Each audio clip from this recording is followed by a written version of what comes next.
All right, we are in Numbers chapter 15 and 16, talking a little bit about sacrifices. And then in chapter 16, yet again, we're going to see this theme of rebellion, of the Israelites wanting to do their own thing. So let's go ahead and jump into chapter 15. The Lord told Moses to give the Israelites the following laws about offering sacrifices. Bulls or rams or goats are the animals that you may burn on the altar as sacrifices to please me. You may also offer sacrifices voluntarily, or because you made a promise, or because they are part of your regular religious ceremonies. The smell of the smoke from these sacrifices is pleasing to me. If you sacrifice a young ram or goat, you must also offer 2 pounds of your finest flour mixed with a quart of olive oil as a grain sacrifice. A quart of wine must also be poured on the altar. If the animal is a full-grown ram, you must offer 4 pounds of flour mixed with 1.5 quarts of olive oil. 1.5 quarts of wine must also be poured on the altar, and the smell of this smoke is pleasing to me. If a bull is sacrificed, has been offered as a sacrifice to please me or to ask my blessing, you must offer 6 pounds of flour mixed with 2 quarts of olive oil. 2 quarts of wine must also be poured on the altar. The smell of this smoke is pleasing to me. If you are a native Israelite, you must obey these rules each time you offer a bull, a ram, or a goat as a sacrifice. The foreigners will live among you must also follow these rules. This law will never change. I am the Lord. I consider all people the same, whether they are Israelites or foreigners living among you. When you eat food in the land that I am giving you, remember to set aside some of it as an offering to me. From the first batch of bread dough that you make after each new grain harvest, make a loaf of bread and offer it to me, just as you offer grain. All your descendants must follow this law and offer part of the first batch of bread dough.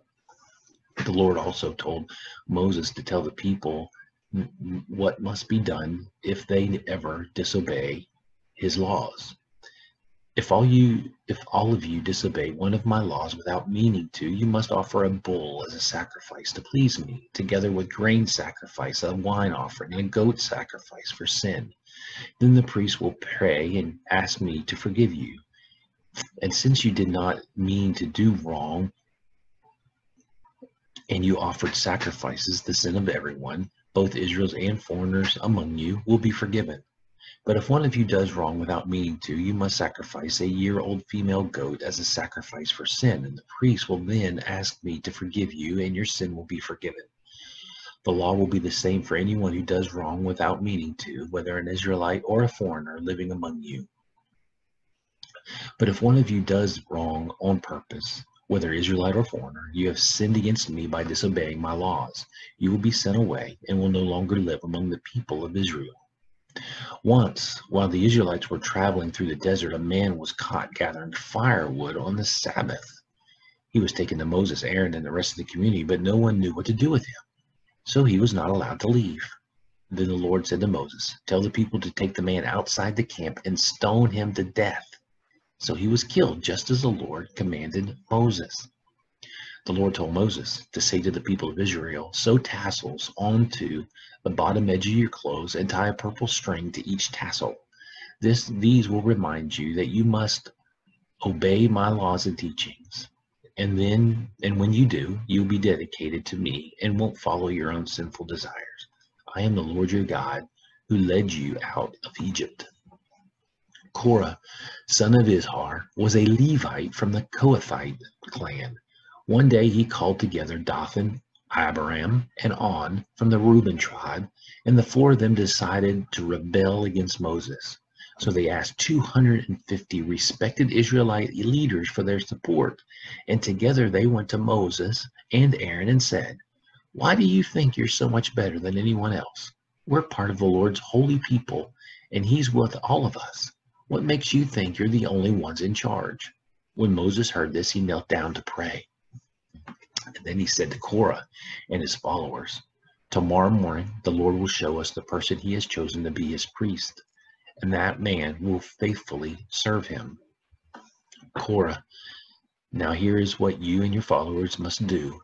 Get some fire pans, fill them with coals and incense, and place them near the sacred tent. And the man the Lord chooses will be his priest. Korah, this time you Levites have gone too far.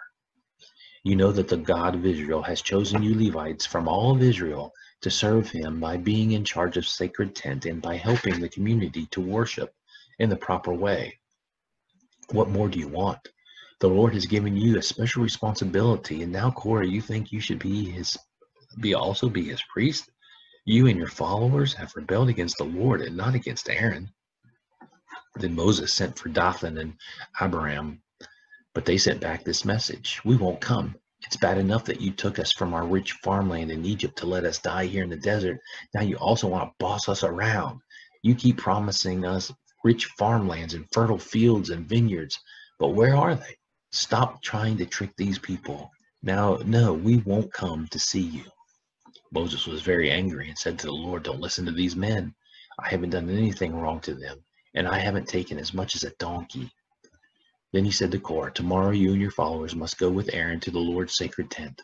Each of you take along your fire pan with incense in it and offer the incense to the Lord." The next day the men placed incense and coals in their fire pans, stood with Moses and Aaron at the entrance to the sacred tent. Meanwhile, Korah had convinced the rest of the Israelites to rebel against their two leaders.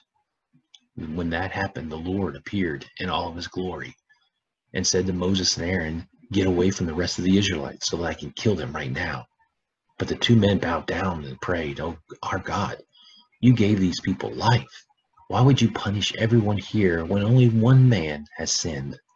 The Lord answered Moses, "Tell the people to stay away from the tents of Korah, Dathan, and Abiram."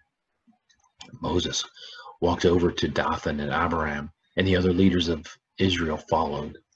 Then Moses warned the people, "Get away from the tents of these sinful men. Don't touch anything that belongs to them, or you will be wiped out." So everyone moved away from those tents except Korah, Dathan, Abiram, and their families.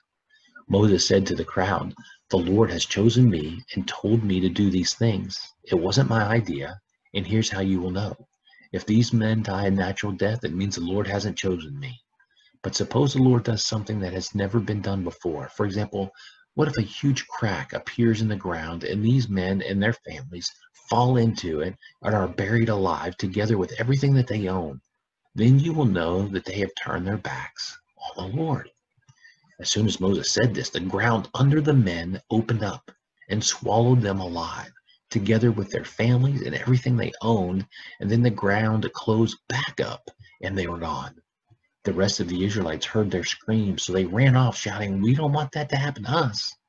Suddenly the Lord sent a fire that burned up 250 men who had offered incense to him.